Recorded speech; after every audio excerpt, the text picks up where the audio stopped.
Yeah, I mean, I think everyone goes through that. No one starts out doing it perfectly. So I think that's where everyone has to be honest with themselves and say, hey, I'm going to do the best I can, but realize that you're going to make mistakes. There are millions of real estate investors out there, and most are stuck with just a couple of properties. They want financial freedom, but their small portfolio ends up costing them more in time, effort, and money than it's worth. Getting out of the rat race seems harder than ever. This show will help you do more deals, better deals, and bigger deals. Finally, you'll be able to reach your income and lifestyle goals. How? By attracting and leveraging private money partners and their capital. Now get ready to raise more money, because here's your host, Dave Dubeau. Well, hey, folks, welcome back to the How to Raise Capital 101 show for real estate investors. Dave Dubeau here. And today, zooming in from beautiful Canton, Massachusetts, which is just outside of Boston, we've got Mr. Sean Hewett. And Sean is a real estate entrepreneur who's now into this full time. And he started off doing joint ventures, and now he's starting to move into the syndication space. But what I'm really interested in talking to Sean about is that he's getting it really dialed in with lead generation for potential investors, especially sophisticated and accredited type investors. So Sean, welcome to the show. Nice to have you here. Thanks, Dave. I appreciate it. Yeah, man. So, hey, how'd you get into this? Let's briefly go over your backstory. How'd you get into real estate investing? When did you start? What did you start with? And what have you built up to today? Okay. So, yeah, I mean, coming out of college, I was an engineering major. I went into construction management, was in kind of the corporate world for some large construction management companies in the beginning. This is around 2006 or so is when I first started being aware of like multifamily properties. Of course, read Rich Dad Poor Dad like everybody else. Yeah. That's when I got the bug. I'm like, all right, I'm going to buy my first place. So I bought a three family in Pawtucket, Rhode Island, which is probably about 45 minutes south of me right now. Yeah. And so my idea was to live in one unit, rent the other two, and everything. Well, house hacking. Yes, exactly. That was probably before it was even known as house hacking. Yeah, that wasn't even a term back then. So I guess I was a trendsetter without knowing it. There you go. But yeah, so I bought it. Of course, if you know anything about the history of 2006, that's not the time to be buying because that was kind of the height of the market. And so really, it was a mistake that I made.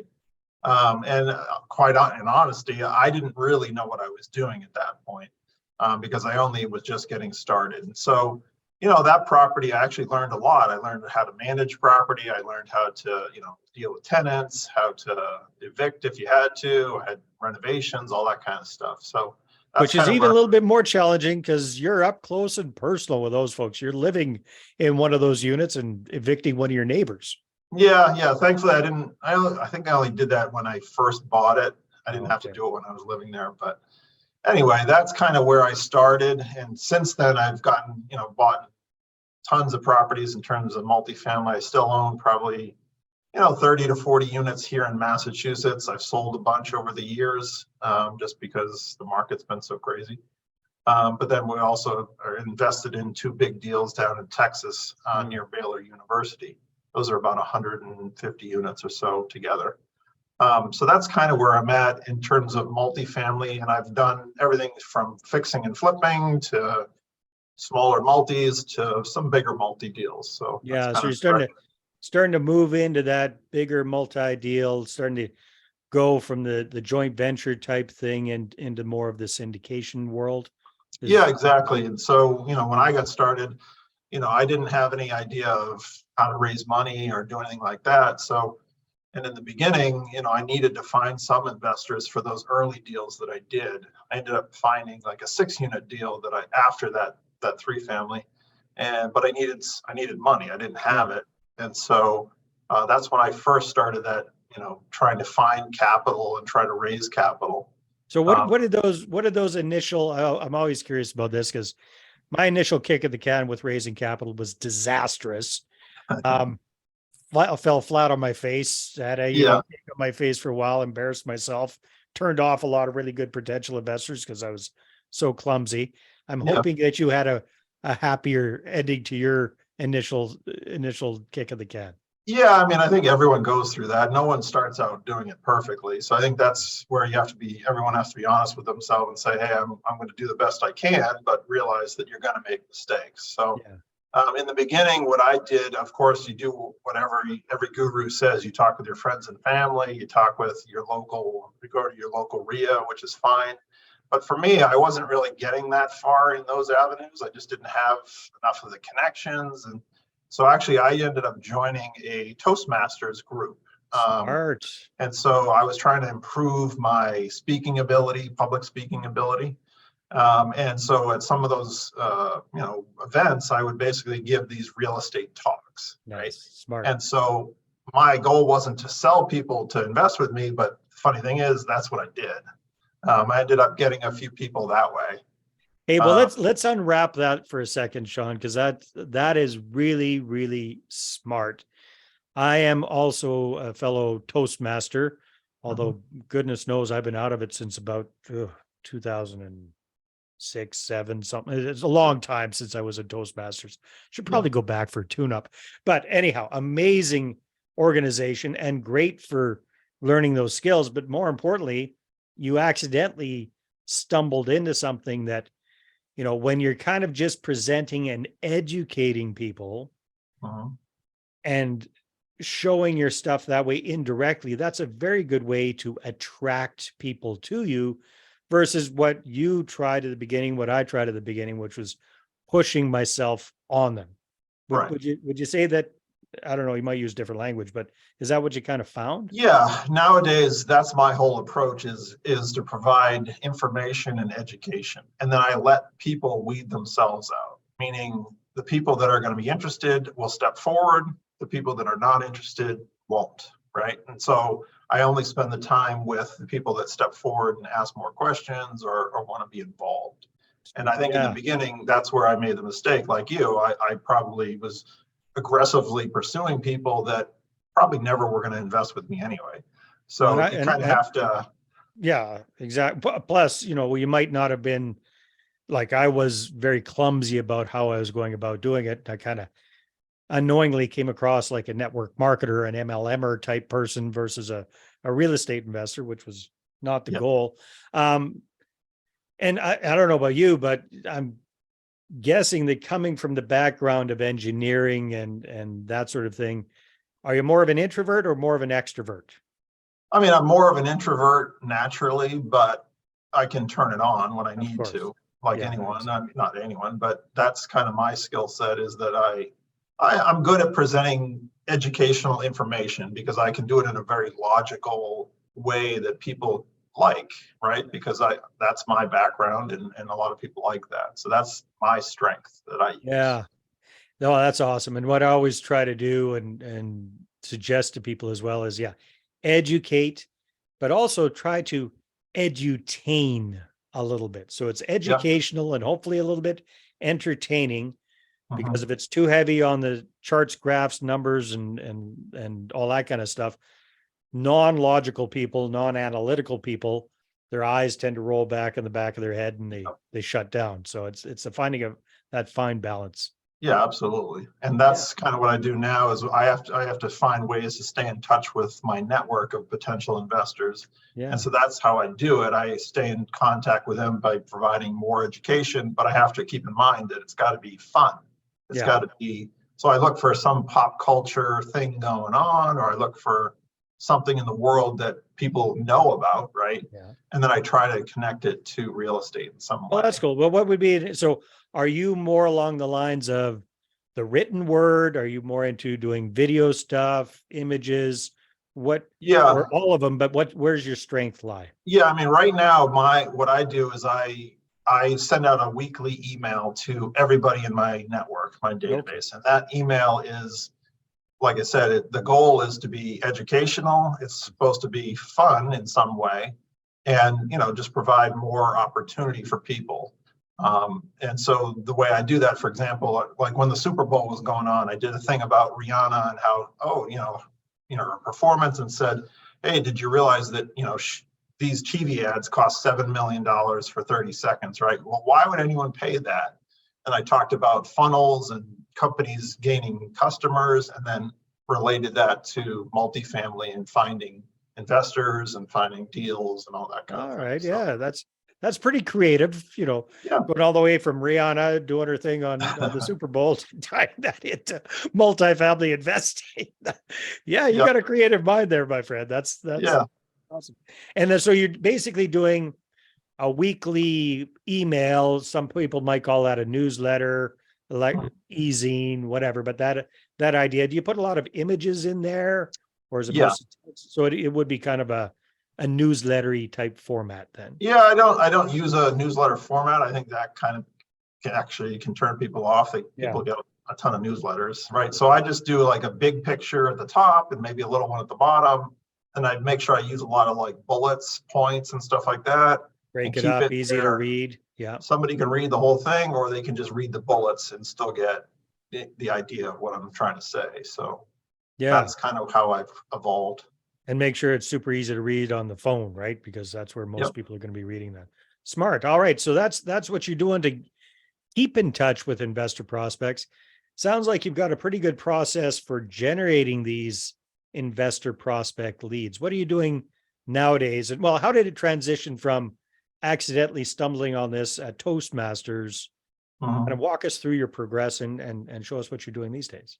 Yeah, so from Toastmasters, I continued to do that for a number of years, not just Toastmasters. I also went to RIAs and stuff like that. But me personally, being more of an introvert, I'm better at a one-on-one conversation with people. I'm not great at like 20 to 1. I don't know. It's just not what I'm good at. Right. And I realized that over time. So my focus now is, what I do is I set up a system where I go into LinkedIn, or you can use any social media platform, but LinkedIn I like in particular because it's very business driven. Yeah. You can also search people through LinkedIn to figure out, you're not going to know their net worth or anything like that, but you can figure out their titles. And in my particular case, I look for like business owners. I look for, doctors, dentists, lawyers, maybe not lawyers, but but you get the idea. People that make, have a pretty good income, but maybe don't have the time. That you got a good idea. Best guess is they've got a pretty high net worth. They're probably going to be a sophisticated or potentially an accredited type investor person. Exactly. And I searched them out. What a lot of people don't know, in LinkedIn, there's a feature in there it's called Sales Navigator. You actually have to pay for it. It's the way that LinkedIn makes the money, but we use it for basically doing just that. We do a search and we put in our criteria. And like I said, I just use the criteria I mentioned, but I also put in like my location, Massachusetts. Right. Sometimes I'll put in my alma mater where I went to college. All those things. You want to have some kind of commonality with the person, because remember, at least in my instance, I'm reaching out cold. Right. They don't know me. So I have to have something in connection with them for them to even be willing to read my message. Right. And so that's what I suggest if people want to try that method as well. You do need to have a commonality, and then reach out and be honest and say, hey, I just saw you. I thought you're, what you're doing is interesting. We have some commonality, and we both live in Massachusetts. We're in engineering majors or whatever. And this is what I'm doing in real estate. Do you have any interest, or have you ever pursued anything in this line? And yeah, you'll get a bunch of people that say no or not interested, but like anything in a sales funnel, if you do enough of them, they'll funnel down to, you'll start booking appointments. Okay. So this is interesting, Sean, because I've looked at a whole bunch of LinkedIn type stuff and taken some training around this, and even kind of scratched the surface myself with this. And I like what you're doing, because some people are saying, hey, you know what, send out that connection request. And, it's all about trying to be warm and fuzzy at the beginning and whatever, but it sounds like, and then gradually work into talking about real estate. I kind of like your approach better, because quite frankly, especially on LinkedIn, everybody's there to make business connections. That's the whole purpose of LinkedIn. It's not to share what we had for lunch yesterday, right? So, Yeah. I kind of like that you're just so you're sending a connection request and you're direct messaging them right there in LinkedIn with quite a long message with a little bit of personalization at the beginning with whatever your commonality is. Yep. And then you're getting right into your, real estate spiel and just trying to find out if they're interested in that. Yeah, that's my only goal for that message is, are you even interested in this type of idea? Do you have you, and that's it. And some Perfect. people will look at it and say immediately no. Yeah. And then other people will say, yeah, maybe, I'm kind of interested. What else? And that's my next step is I follow up with them and say, all right, great. Can we set up a 15-minute quick like virtual coffee on Zoom? That's what I call it. Mm-hmm. And so it's just a 15-minute Zoom call with them. Yeah, just an intro type thing, right? Yeah, and I keep it short because number one, you don't want to, it's a small commitment. You want to make it a low bar for people to be able to be interested. Right. And then also for me, because I want to make sure that I'm speaking with people that are really interested. I don't want to talk with people that are not that interested and want to talk about something else. Right. Yeah. So 15 minutes is, it's not wasting a lot of your time if they're completely just lonely looking for looking for a new friend kind of thing. Yeah. Right? Yeah. Yeah, but for the most part on LinkedIn, I haven't had that problem. It's most people are pretty professional because that's where they are, and it tends to be that way. So let me ask you this, Sean, and you're an engineer, so you might actually know these numbers off the top of your head, but give or take, out of 100 of these messages that you send, how many, I'm kind of interested people do you get versus, well, first of all, how many people accept your connection request? Yeah. And then how many of those turn into potential leads and how many of those turn into actual conversations? Yeah, I would say a large percentage accept my connection request. So maybe, I'd say probably 60% or 60%. Something. Okay. But then, you probably only get out of 100, you probably only get 5 that say, yeah, I'm interested. And then you probably get 2 that might book appointments. Okay, good. Well, it's good to know. So like I said earlier, you definitely have, it's a volume game. You definitely have to do a lot of them. And that's where I use other software and you can get real complex with this. I use a software called Expandy, where it actually sends out these messages automatically for me. Mm-hmm. So that's takes a lot of effort off of my plate. But, for people beginning, maybe you don't do the automated approach. Maybe you just try it on your own and get the hang of it, see what messaging works, what doesn't. Okay, cool. So that's, and how many, I don't know if it's like Facebook, where Facebook now, if you send out too many friend requests or too many messages, it shuts you down kind of thing. Yeah. Is there a limit with LinkedIn or what are best practices for numbers there? Yeah, in LinkedIn, there is a limit. I'd have to look. Actually, in Expanded, we, whoever created it was quite smart. We probably an engineer. Yeah, you can throttle down the number of messages per day. Yeah. Because we want to stay below whatever their cutoff is. Mm-hmm. I don't remember what it is off the top of my head. I think it's like, it might be under 100, maybe 100 messages per day or something like that. So my system sends out every day. It hits the maximum what we can do, and then but not go over it. Well, then so with this automated system, how many conversations are you? Like, does it automate it all the way to would you like to book a call type thing? Or do you have to do that manually? No, it's automated. So in the messages, it is and it isn't. Like, I have a virtual assistant that will, because sometimes people ask questions that are not expected, right? So I need a human to answer those until AI gets better, and then maybe not. But for now, I have a virtual assistant that will respond to questions that I've already given him answers to. Yeah. And so within that is, hey, here's my calendar link. Let's jump on a call for a quick Zoom. They fill it out, on Calendar. And that's how we book them. Oh, that's beautiful. Yeah. So then the nice thing is now they've booked in on Calendly. So you've also captured their contact information off of LinkedIn. So if you got their real email address, their real phone number, all that stuff for the Calendly call. And so basically with this lovely, mostly automated system, how many coffee meetings are you having per week?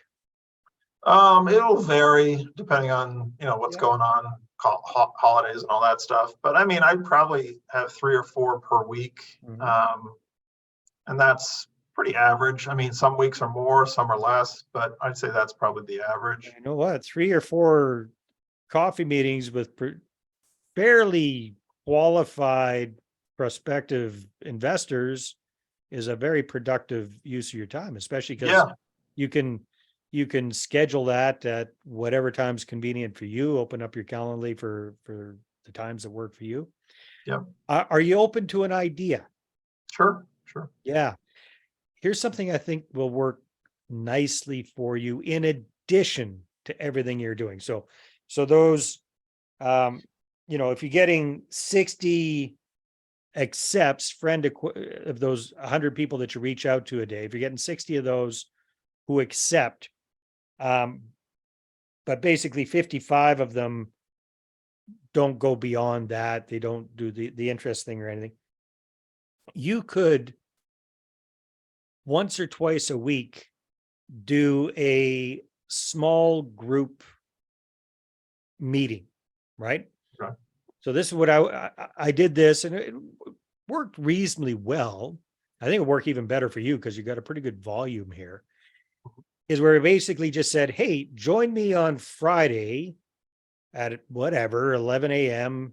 Eastern for a coffee and capital meeting. Okay. And then my deal was I would actually buy coffees on me.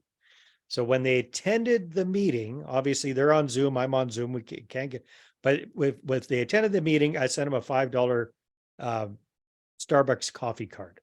Oh, okay. Digitally. Yeah. So send them digitally, a little bribe there, but these are pretty good qualified leads, right? Sure. And then got them on the call, and it was more of a group presentation. So more like what you would have been doing at Toastmasters, talking about whatever you're up to with real estate investing. So just get a number of people on the call. It's half an hour, really quick, right? And do your presentation, very high level, whatever it is that you're kind of talking about, big benefits of real estate, whatever, profit centers in multifamily, how the money's made, the stuff that's going to go pow, grab people's attention. Do a short presentation on that, 15, 20 minutes, a little bit of Q&A, and then just encourage people to book the one-on-one calls from there. Yeah, that's definitely an option. I mean, we also have a follow-up, for anyone that doesn't respond immediately, we don't immediately junk that lead. We do follow up in Expandy for additional messages, and people do eventually, some of them eventually do book. Yeah. But yeah, I think there's always room for adding another avenue to convert. Well, it's just kind of fun because what I found is sometimes people feel more comfortable doing a group thing versus a one-on-one call right off the get-go. So it's kind of it really shows you who the interested prospects are. But anyhow, just an idea for you. You might. Yeah, I forgot to mention I also have a pre-recorded video where I did kind of a webinar at one time, and it's me walking through why multifamily, why, what are we looking for? What is an emerging market? All these kinds of things. And when I have people book, I always send that link and say, hey, check out this video before we jump on a call. Yeah. So that they have some idea of what we're doing. And most of them really do. Smart. Yeah, that's really smart. So how long is that video? It's like 30 minutes. But I go into pretty serious detail on different things. And the nice thing is people that do view it, they have a pretty good handle on, what we're doing, and they have a better direction on investments that they might want to do. Oh, so that's perfect. So you could do exactly the same thing as your weekly capital and coffee meeting idea. Yeah. Just maybe shorten a little bit, leave a few minutes at the end for Q&A, and in and out in half an hour.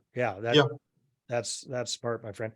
Awesome. Well, hey, I really appreciate you sharing your process for generating leads. I'm sure that took a while to kind of get that dialed in and working nicely for you, but hey, you know what? even if, let's say you're averaging out 3 meetings a week, well, that's 12 to 15 conversations a month you're having with brand new prospective investors, relationships that you're kicking in. At what point do you add them to your newsletter list? I add them automatically as soon as they book the call. So even if they disappeared, they'll still hear from me, and they can still get the education that I send. And then we can book another call some another time. But I always try to stay in contact as soon as I get their information, and then they have the option, they can opt out or whatever at any time. Yeah. But I like to provide that information to anyone that wants it. Yeah, that's really, I like that. That's really smart. So so then the other advantage of doing these small group things as well once a week is that'll build up that list even faster. I've had people tell me, I mean, you get varying degrees of people saying, well, send out a monthly newsletter, send out this or that. And I like the weekly thing because you got to keep in remember that people have to remember you, right? Yeah, for sure. And you might think, well, I gave them good information, they'll remember me. Yeah. They probably won't, because people are busy. And so plus, how many emails do you get in your inbox every day, man? Yeah. So you need to stay top of mind with people. And so the consistency of the message is almost more important than the actual message. Than necessarily the quality of the message. Yeah, exactly. I mean, I try to make it good quality, but but it's that drip, drip, drip. You're always, weekly showing up on their inbox. I get pushback sometimes from people that don't really understand this. But well, geez, if I email them every week, that's too much. It's going to get overwhelming for people. Baloney. I mean, take a look at your inbox. How many emails do you get a day?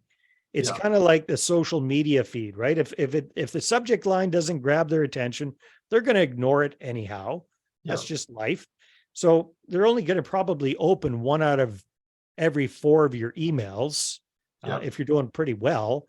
So you're not overwhelming anybody. And I love what you said. Like, it's that consistency. And I preach this all the time too, Sean. It's like constant, consistent, edutaining communication. So constant it's that weekly drip. Like yours probably comes out, say, come hell or high water. When do you usually release yours? I use it usually a Tuesday around lunchtime. So Tuesday lunchtime. It's going to happen. More for you than anything, right? You know it's going to happen. So that's that constancy thing. The consistency is you're always talking about the same major topic, right? So you tied in Rihanna and the Super Bowl with multifamily investing, because your thing is multifamily investing. So you're always keeping it kind of around that. So people know you as the multifamily guy. They associate you with apartment buildings. That's because that's what you want them to associate you with. And then the edutaining, there's Rihanna, big picture of her, right? Bang. That's entertaining for sure. So hats off to you. That is awesome, Sean. If people want to connect with you and perhaps take you up on a coffee, virtual coffee, how could they do that? Yeah, I mean, the best way, if you go to my website, which is buildwealthwithapartments.com, that's probably the best way. Or you can find me on LinkedIn. I'm on there a lot too. So if you message me, or if you, the best is really just go to the website and join our newsletter, and then you'll start to hear from me, and we'll jump on a call. Awesome. Sean, this has been a lot of fun. Thanks very much for sharing your experience and your process. No problem. Thanks, Dave. All right, everybody, take care, and we'll talk to you on the next episode. This episode is brought to you by moneypartnerformula.com. Our Money Partner Formula service allows you to raise all the private capital you need to do all the deals you want while we handle the hard stuff. We offer reliable and affordable done-for-you marketing services that get you investor meetings booked without all the work. So go ahead and check out the website right now, and then feel free to schedule a call with me, and let's take your portfolio to the next level. Again, that's moneypartnerformula.com. Watch investor meetings pop up in your calendar. We handle the rest.